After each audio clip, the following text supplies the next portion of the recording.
Pai, do Filho e do Espírito Santo. Amém. Então, na página 60, agora a avaliação teológica dos símbolos fundamentais da iniciação cristã.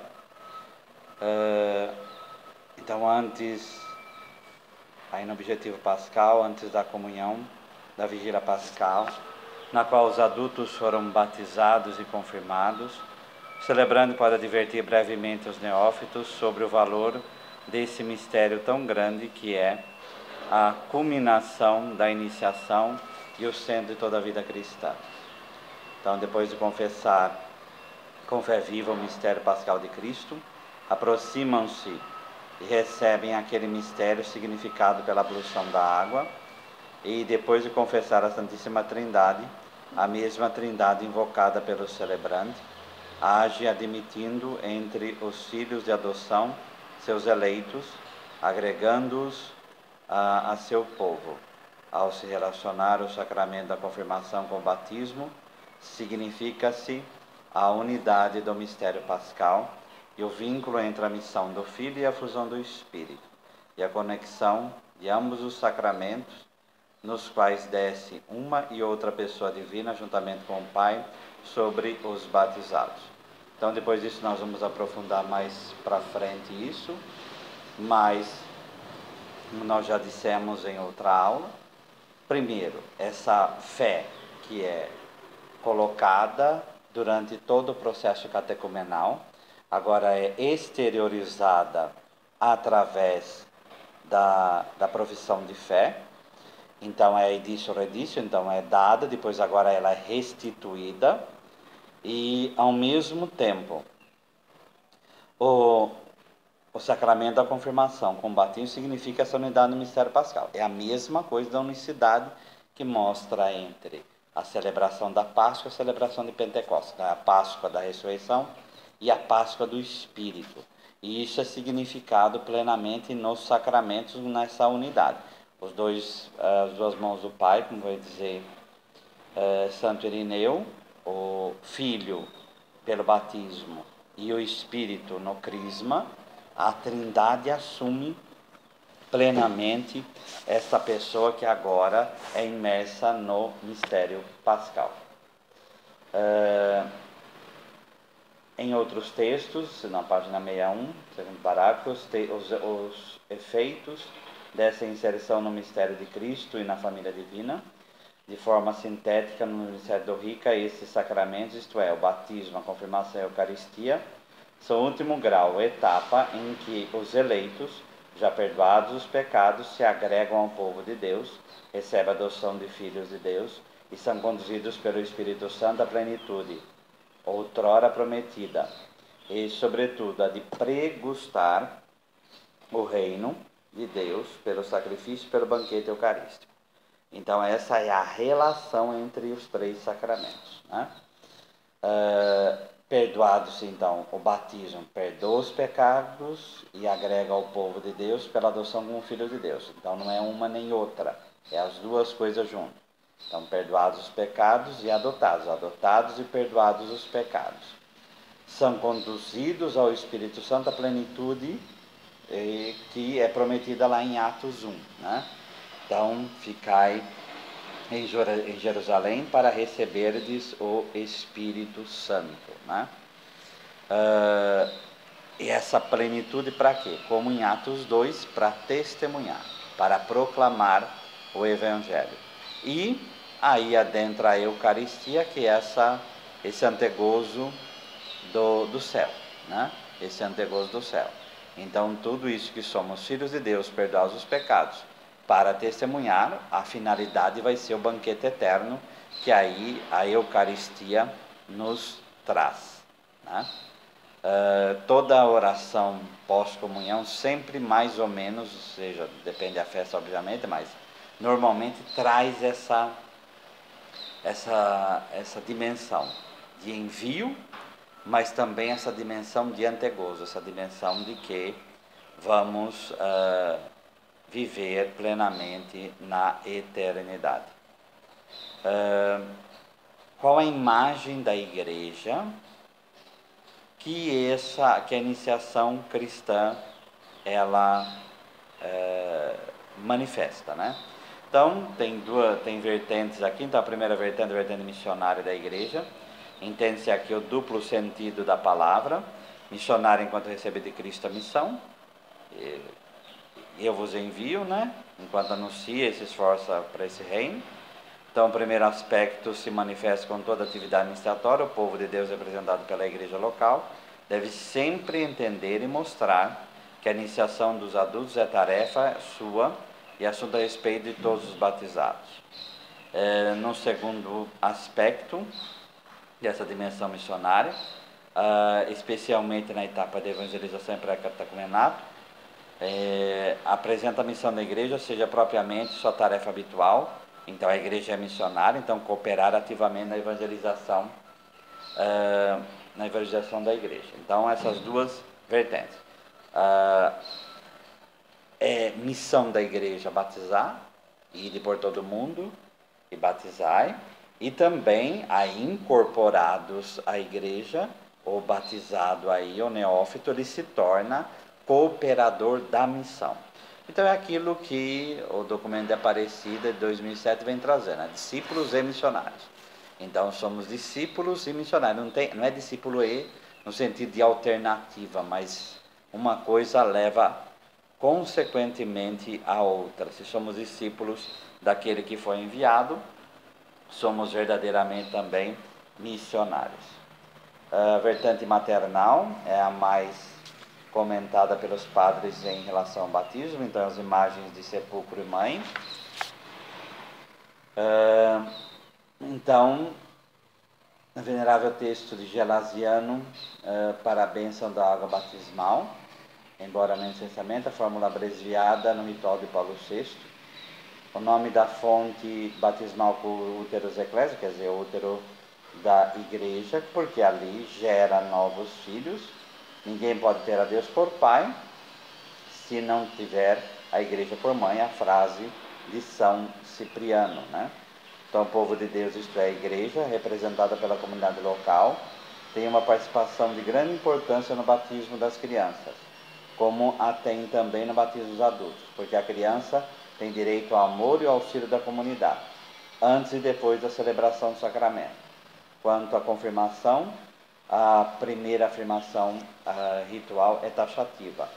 Cabe ao povo de Deus, principalmente, preparar os batizados para receber a confirmação. Então, a pessoa a qual se concentra essa função maternal é para os adultos o padrinho, porque ele representa a igreja que vai fazer essa pessoa crescer na fé. Então, não é porque recebeu depois da catequese, recebeu o sacramento como adulto, que acabou, e como criança mais ainda, né? Então o padrinho, ele se torna aí representante da igreja junto a criança ou adulto. E essa representação representa a família como extensão espiritual da mesma, e a igreja mãe. Então o padrinho deveria ter essa vertente maternal. O que é a vertente maternal?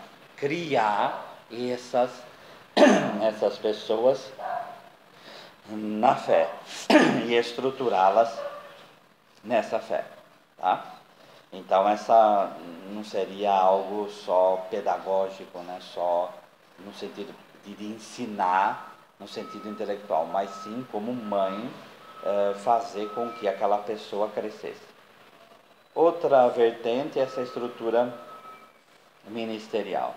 Então, a salvação, a justificação, a entrada na comunhão trinitária não é auto-outorgada, visto que se recebe gratuitamente do único Senhor e Salvador. É o ministro ordinário do batismo, o bispo, o presbítero, o diácono. Sempre que celebram esse sacramento, deve recordar que agem como igreja em nome de Cristo, pela força do Espírito. Também ao indicar a função dos presbíteros, situa em primeiro lugar os sacerdotes como cura das almas. Essa perspectiva é perfeitamente coerente com uma imagem iniciadora da igreja. Se esta é visibilizada pela comunidade, é lógico que sejam os próprios pastores os que visibilizam também em relação a seu ministério de representação de Jesus Cristo e pela autoridade que dela tem, a intervenção salvífica do Senhor reunido como igreja, né? Então essa visão ministerial é aqui, ó, o ministro aí como representante da igreja, ele vai iniciar essa pessoa, ele vai fazer com que essa pessoa seja verdadeiramente assumida pela igreja, né? Apesar que, como no último parágrafo, tem a possibilidade, em caso de perigo iminente, qualquer pessoa batizar, contanto que tenha matéria e forma e intenção de fazer o que a igreja faz, não significa que seja necessária a referência aos pastores da igreja. Então, trata-se de casos nos quais é preciso dar uma resposta imediata à vontade salvífica de Deus, tal como Cristo quis concretizá-la através da igreja. Então é algo, como as crianças em perigo de morte, é algo que é exceção. A regra é o ministro, essa vertente ministerial, como representante da igreja, ele assume, ele representando, assumindo essa criança ou esse adulto. A bênção da água. Então, agora entrar na teologia da bênção da água. Então, a celebração do batismo tem seu ponto culminante na ablução da água e invocação da Santíssima Trindade. É atestada pela tradição apostólica de Hipólito. Durante séculos, pelo menos dentro do rito tridentino, a água batismal só foi feita na vigília pascal e se repetia na vigília de Pentecostes. Hoje, como que funciona? Então, a água batismal, ela deve ser utilizada durante o tempo pascal, aquela que foi abençoada na vigília pascal, e a partir de Pentecostes, cada batismo deveria se abençoar a água. Então, a gente ouve que há pessoas que querem guardar a água benta na vigília pascal pelo resto do ano. Não é o certo. O certo é, dentro da vigília pascal, se benze, vai se usar essa água no tempo pascal, se fazendo ação de graça sobre ela. A partir de Pentecostes, cada batizado vai ter a sua bênção de água. Quanto ao texto, foi simplificado, eliminando-se o parágrafo referente ao exorcismo e algumas ampliações sobre a santificação da água. Algum texto sobre a maternidade eclesial e infância nova foram também eliminados. Se deu aí, como está dito aqui, uma referência maior sobre a Sagrada Escritura. E, então, aquela coisa que da consagração, que se derramava os óleos santos na água, também foi eliminado, né? O ritual de Paulo VI coloca que se pode se infundir aí a colocar a mão ou colocar o círio pascal.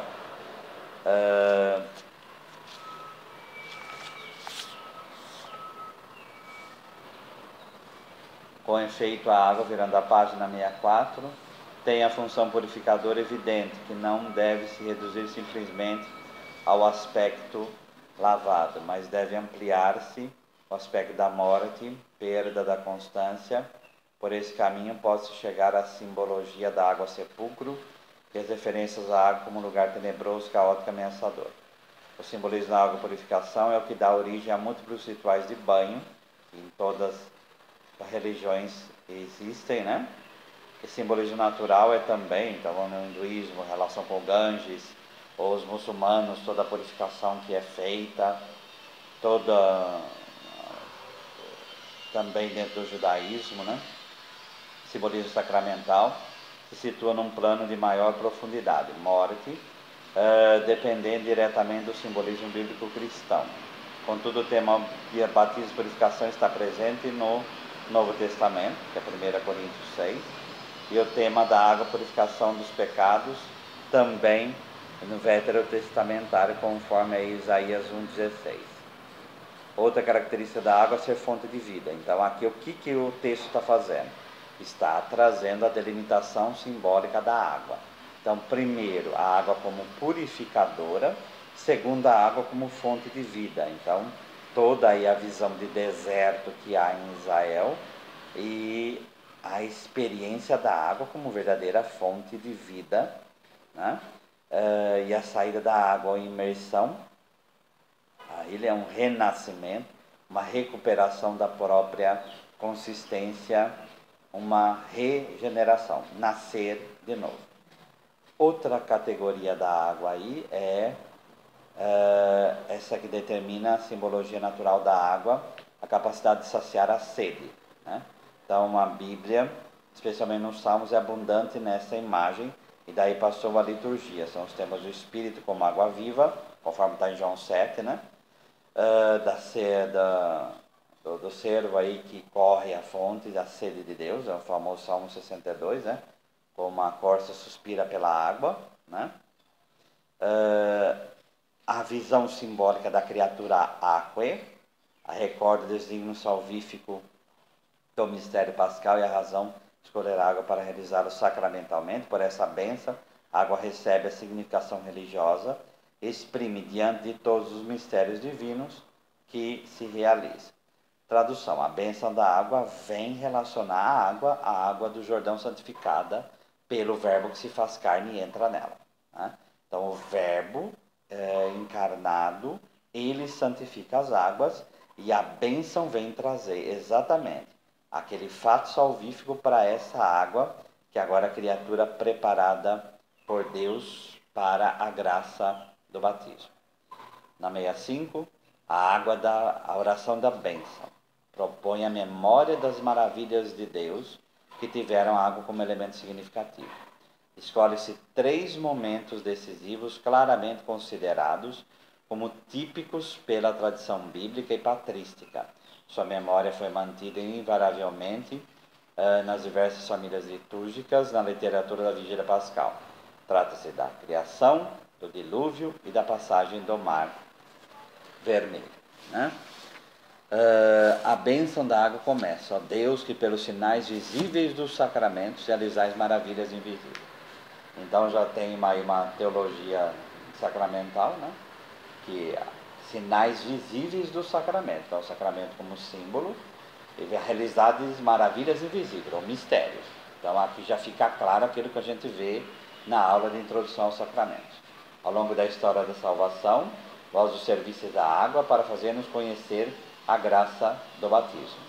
Já na origem do mundo, vosso Espírito parava sobre as águas para que elas concebessem. Então, aí, a dimensão materna, a força de santificar, né?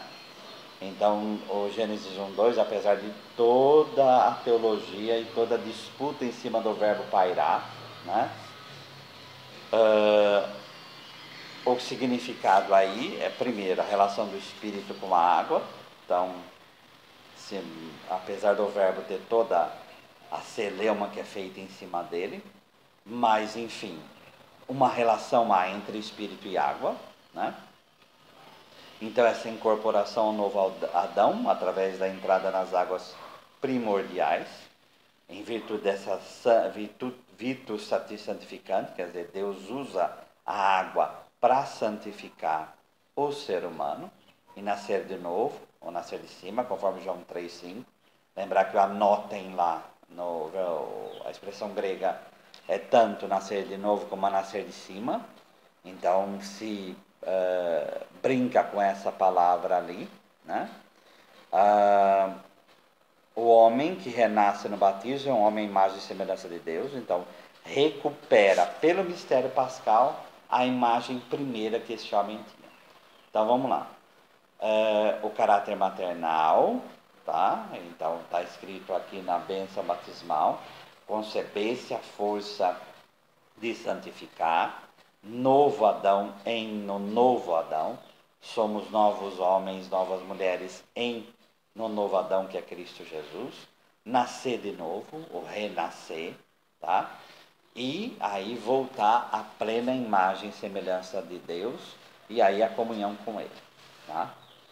Nas próprias águas do dilúvio, a bênção continua a prefigurar-se o nascimento da nova humanidade, de modo que a mesma água sepultasse os vícios e fizesse nascer a santidade. Então o dilúvio é visto como imagem do juízo de Deus. Então aqui a água tem essa duplicidade de sepulcro e mãe, quer dizer, como vai dizer São Cirilo, é a morte para os vícios, como é dito na bênção, e nascer para a santidade. Então na água do dilúvio fica clara aquela dimensão de morte e vida que a gente fala que o símbolo tem, né? Então essa coisa de morrer para uma certa realidade e nascer para uma realidade nova. Então, regeneração, nascer de novo. Então, é um lugar comum na tradição bíblica, patrística e litúrgica, a composição do batismo, comparação do batismo cristão e a própria igreja como a história de Noé. Então, a igreja é a arca, todo o tempo que permanece salva nas águas, como vai dizer 1 Pedro, no capítulo 3. O processo do corvo que vai embora, depois a pomba que traz a oliveira, que é a árvore da unção. Então, a unção presente na água que purifica e faz surgir uma humanidade nova. E ao descer, depois vem a dimensão do sacrifício. Então, aí pode relacionar com a Eucaristia tranquilamente. Então o dilúvio aí se torna um símbolo perfeito daquilo que o batismo é, né? Então Cristo no Jordão, com toda a possibilidade de influência da narração do dilúvio, especialmente da imagem do Espírito como pomba, né? Então a pomba que vem sobre Jesus no batismo, é a pomba aí presente no dilúvio também, tá? Aí está dito do sacrifício, né? Depois da purificação, em seu sangue do pecado do mundo, deixou o caminho livre para a aliança nova e eterna. Então Jesus é o novo Noé. Então ele purifica, e aí com o seu sangue, lembra que a água também sai do peito de Jesus, o pecado do mundo, e aí a aliança nova e eterna, que também presente no seu sacrifício, e obviamente também na Eucaristia. Introdução aí do homem nesse dilúvio universal, é mistério pascal de Cristo para começar a viver, salvo em esperança, o céu novo e a terra nova em que a justiça tem morada. A próxima imagem concede aos filhos de Abraão, então aí a relação com o pai na fé. Atravessar o Mar Vermelho a pé enxuto, para que, livres da escravidão, prefigurasse o novo nascimento, o povo nascido da água do batismo. Tá? Então, a passagem do Mar Vermelho, tema clássico também, que é uma leitura obrigatória da vigília pascal. Então, as águas do Mar Vermelho se apresentam aí como instrumento de Deus na linha da criação e do dilúvio. Só que aí então os filhos de Abraão recobram a liberdade que é prometida à descendência de Abraão, sereis uma bênção, tá? Ao passo que cobrem o faraó, como no dilúvio, né? Através delas é criado o povo de Deus, figura do povo batizado. A forma de nomear Israel como filhos de Abraão contém alusão, então, à continuidade da superação, que ao mesmo tempo este povo dos batizados e plebe libertada do faraó. Então trata-se da fé na qual verdadeiramente os filhos de Abraão supera. E aí toda aqui vai trazer Gálatas 5, mas também podemos lembrar de Romanos 4, toda a visão de Abraão aí como o pai na fé, né? Supera aí a dimensão carnal para trazer a humanidade. Porque quando fala em Gênesis 12, sereis uma bênção, não fala que essa vai ser uma bênção somente para Israel. Abraão é apresentado como uma bênção para todo mundo. Então, pelo batismo, pela Páscoa, essa bênção se estende ao mundo todo. Então, o tema da liberdade cristã também é sublinhado a partir do texto, é o povo libertado da escravidão.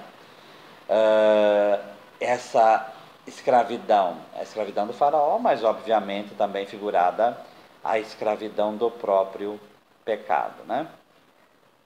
Como incorporação àquele que é mais que Moisés. Cristo está como filho sobre a casa que somos nós. Então vamos fazer memória. A passagem do Mar Vermelho liberta da escravidão do faraó, que no fim representa a escravidão de todo o pecado, que é a escravidão da idolatria. Tá? Então a passagem do Mar Vermelho a pé enxuto vai para o deserto, tá? Vai para o deserto. No deserto qual era o objetivo que Moisés falava? Para ir adorar a Deus. Então 3 dias no deserto, caminhar 3 dias é caminhada, o símbolo 3 aí da vida. No Sinai recebe a lei, tá? Então da mesma forma que o batizado recebe o credo, recebe o Pai Nosso, então o povo de Israel recebe a lei. Então esse povo libertado, ele não pode escravizar um ao outro. Então ele não pode repetir o erro do faraó e aí um com o outro. Então, para não repetir o erro do faraó um com o outro, ele recebe a lei da liberdade. Recebe o dom da vontade de Deus para a travessia no deserto, para ser verdadeiramente purificado. E aí, o segundo batismo é o Jordão, que vai ser a entrada na terra prometida, né? Essa entrada na terra prometida, na terra que o Senhor dá, né? Então, da mesma forma, a bênção continua, tá? Vosso filho ao ser batizado nas águas do Jordão. Por isso que na bênção, quando fala da bênção do êxodo, não vai falar do Jordão. Por quê? Porque eles já ligam Jordão com Jesus. Lembrar que Jesus é Yeshua, que é uma abreviatura que nasceu do exílio de Yehoshua, e Yehoshua é Josué. Então Jesus é o novo, é o Josué novo, né? É aquele que agora vai levar não para uma terra prometida qualquer, mas para o céu, tá? Mais para o céu. Então o Jordão se torna a imagem da nossa entrada no céu, tá? Vosso filho, ao ser batizado nas águas do Jordão, foi ungido pelo Espírito Santo. Pendente da cruz, o seu coração aberto pela lança fez correr sangue e água, João 19. Após sua ressurreição, aquela dimensão missionária, ordenou aos apóstolos: ide fazer discípulos todos os povos e batizai-o em nome do Pai, do Filho e do Espírito Santo. Tá? Então, o que traz aqui de teológico? Então, o batismo de Jesus no Jordão e a missão do Espírito como sinal profético do mistério pascal, o lado do Senhor aberto, ele lembrar que da cruz também do Espírito, aberto na cruz como fonte do batismo, o mandato e a missão de formar pela fé e pelo batismo o novo povo de Deus reunido. Então, o novo Josué, Jesus, faz-nos pelo batismo entrar na verdadeira terra prometida. É isto que nos dá também o sangue e água. Então o batismo nos leva à Eucaristia e nos leva ao crisma. Então lembrar que ele também expira, ele nos dá o Espírito, tá? E esse mandato missionário. Então cada discípulo feito no batismo se torna verdadeiramente missionário. Olhai agora, ó Pai, a vossa igreja e fazei brotar para ela a água do batismo. Tá? Depois das referências motivadoras aí, a parte epiclética. Tá? Então, primeiro fez a memória, a anamnese. Agora vem a parte epiclética, que é a invocação. Inicial é grandiosa e atualiza o que disse no começo. Se Deus é o grande autor dos sacramentos e realizou maravilhas invisíveis, através da maravilha visível que é o sacramento, agora a igreja pede, como condição maternal, que abra essa fonte para brotar a água do batismo. Tá? Essa fonte batismal vão ser para que exerça finalmente a sua maternidade, faça surgir filhos, né? A linguagem é uma fonte evocadora. A expressão Fati Ecclesiae evoca a personalidade da igreja como esposa e mãe, para não se confundir. E rompe aí essa bolsa da água, da água, quando, aí como a mãe dá a luz, né? Então essa fonte que brota, essa água que brota, essa vida que é dada para gerar novos filhos em Cristo Jesus. Então essa visão verdadeiramente maternal da igreja, que a gente também deve sempre trazer quando vai batizar alguém. Que o Espírito Santo dê por essa água a graça de Cristo, a fim de que o homem criado à vossa imagem seja lavado da antiga culpa pelo batismo e renasça pela água e pelo Espírito Santo para uma vida nova, tá? Então, criada a imagem de Deus, então restaura essa imagem de Deus e tudo aquilo que foi, o tema do dilúvio, a nova infância, também de libertar do pecado, do êxodo, tudo é trazido aqui para que tudo aquilo que foi feito na história da salvação seja atualizado agora pelo sacramento.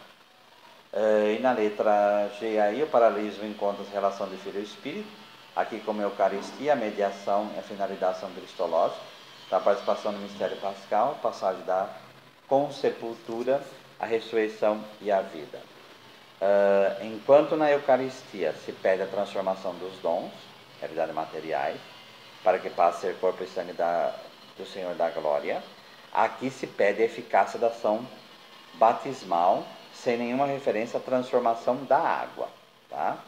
Então aqui a água se torna instrumento, é diferente da Eucaristia, quando a presença do Senhor é corpo, sangue, alma e divindade, né? A água aqui é instrumento de santificação, tá? Aqui vai trazer as duas comentários, é extraordinariamente breve, da outra bênção da água. Os gestos, poucos gestos, então, ou coloca o círio pascal, também na bênção, fora a vigília, é pedido também que se coloque a mão, se não coloca o círio pascal, né? A introdução do círio fez pensar no rito de fecundação das águas, mas não se tem, eu acho que a imagem aqui, apesar de falar isso, mas a imagem primeira que vem é verdadeiramente da nuvem de fogo que vai à frente do povo de Israel no êxodo, né? Então eu acho que a imagem do círio, agora essa nuvem, que é a presença do Espírito, agora é ungido, né? É o Cristo ressuscitado que se torna essa nuvem, essa mão de Deus que abre as águas para santificar o ser humano, tá? Um elemento importante aqui é a relação fé-banho. Então, a partir da forma como evoluiu a relação entre a profissão de fé e o banho batismal, tanto na antiguidade como nos dias atuais é possível analisar teologicamente essa relação. Primeira coisa que se constata é que o banho nunca se faz sem acompanhamento da profissão de fé. Tanto que se essa profissão de fé é feita pessoalmente, pelo sujeito, como se é feita pelo ministro. Em nenhum caso o banho aparece solitariamente. Por quê? Por causa do banho como verdadeiramente imersão da pessoa na fé, né?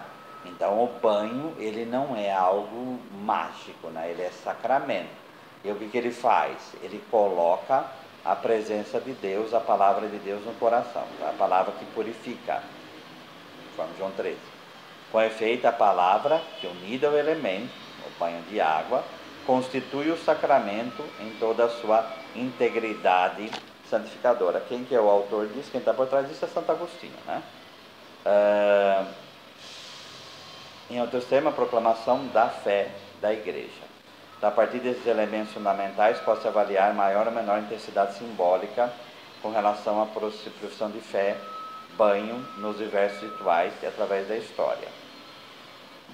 A renúncia, função com o exorcismo, se dá profissão de fé em diálogo, alternada com imersões. A profissão de fé, então, adquire visivelmente 3 elementos, cuja experiência não é possível fazer plenamente no caso das crianças e nos rituais posteriores. Então, os 3 elementos são o caráter de pacto pessoal, ou aliança, que a profissão de fé do adulto tem e que complementa seu caráter de renúncia e sua decisão de abandonar o que é contrário ao Evangelho, que é o caráter dialogal da fé cristã, que é essa manifestação da fé na liberdade, que crê que em Deus Pai, Filho, e Deus Pai, Filho e Espírito Santo. Então, a expressão da fé do batizado é sempre, repito, na liberdade.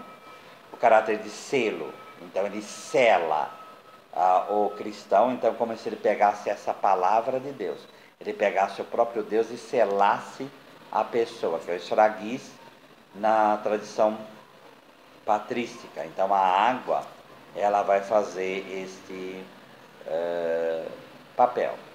Não é a unção depois que vai fazer esse papel, é a água. A unção pós-batismal, como nós vamos ver, é a manifestação da unção que já foi feita no derramamento da água. Tá? Da água. Então, por isso a relação fé-banho. Então, a profissão de fé, a fé da igreja, ela é marcada na vida daquele fiel. Tá? Porém, um caráter de selo do banho em relação à água, ou de complementaridade entre profissão de fé, a igreja e ação divina.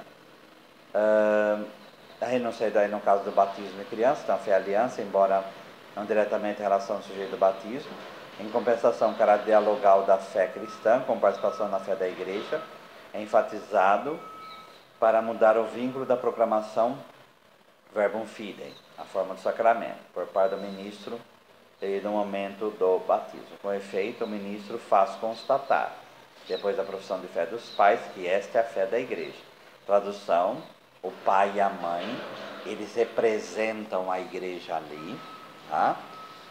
Não é por si, não é na fé do pai e da mãe que é dado o batismo, mas na fé da igreja.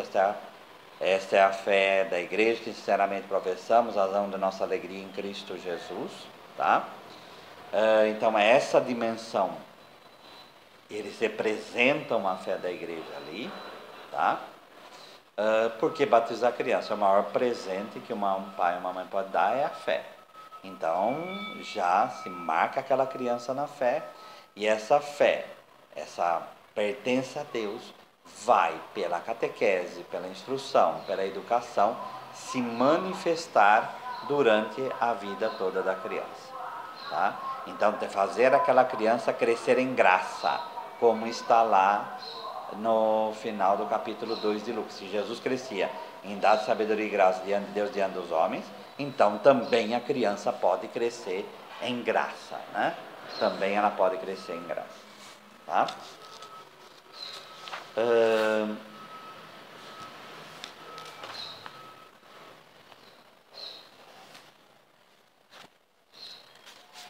Então aqui nós já falamos sobre a unção e imposição das mãos, tá? Trata-se de um gesto no final da página, frequente na liturgia. Na ritual de iniciação ele se encontra tanto antes como depois da hora do banho batismal. Trata-se, por outro lado, de um gesto que pode ser realizado pelo bispo, presbítero, diácono, até pelo catequista. Pulando um pouco aí, no ritual romano de Paulo VI. Nos segundos rituais, a unção pré-batismal é no peito para as crianças. Diferentes partes do corpo se considera oportuno para os adultos.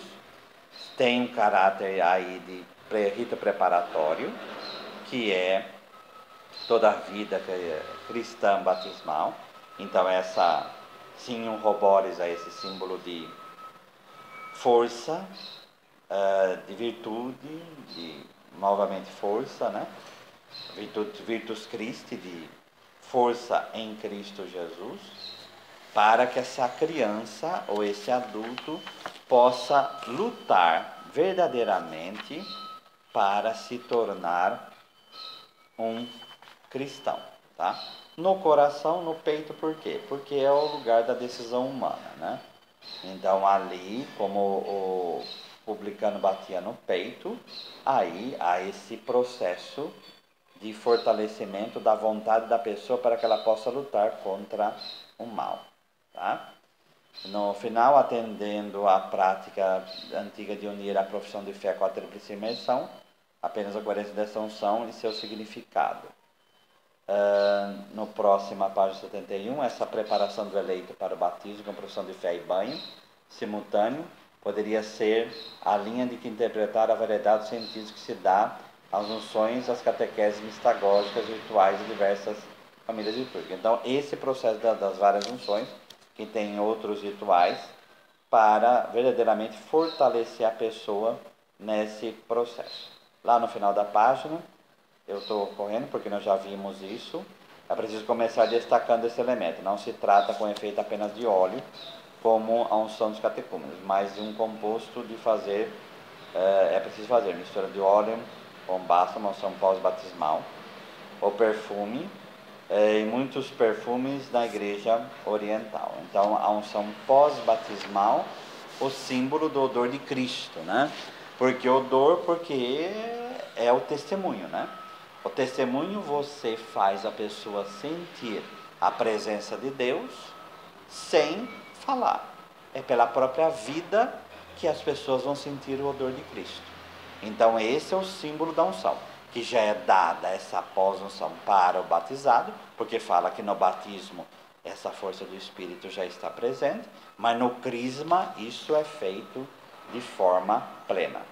Então, virando a página 72, a segunda unção pós-batismal, a que corresponde ao sacramento da confirmação. Face per unzione crismatis in fronte, né? E com a mão impôs aquilo que a gente já falou. E o sinal do óleo como dom do Espírito. Deixou claro o ritual de Paulo VI, juntamente com a imposição das mãos. Então, como nós já falamos também, isso fica claro, esse sinal do crisma. Nesse sentido, aí na próxima parágrafo, letra B, a significação, assinalar, inicial do catecúmeno é uma esfragiz, enquanto a visibiliza uma tomada de posse do homem pela cruz gloriosa de Cristo. Mas a confirmação é a última esfragiz da iniciação, enquanto é visibilidade sacramental, a comunicação daquela última realidade que permite ao cristão ser a imagem perfeita de Cristo, o dom do Espírito. Lembrar que se eu não for para o Pai, não virá o Espírito. Então o Espírito nos cristifica, por isso o crisma, ele se torna aí, ó, o complemento aqui. Esse crisma nos santifica e nos cristifica, nos faz-nos outros Cristos, tá? E aí nós vamos demonstrar que nós somos outros Cristos na medida que temos o odor dele, que é o testemunho dele, tá? A imposição das mãos, então na Constituição Divina em Consortio Naturae, o segundo parágrafo aí da próxima página, diz que a imposição das mãos, em Atos 8, que é a passagem do sacramento do crisma, quando lá os samaritanos não tinham, nós somos batizados só no nome, e aí eles estendem a mão sobre eles e eles recebem o Espírito Santo.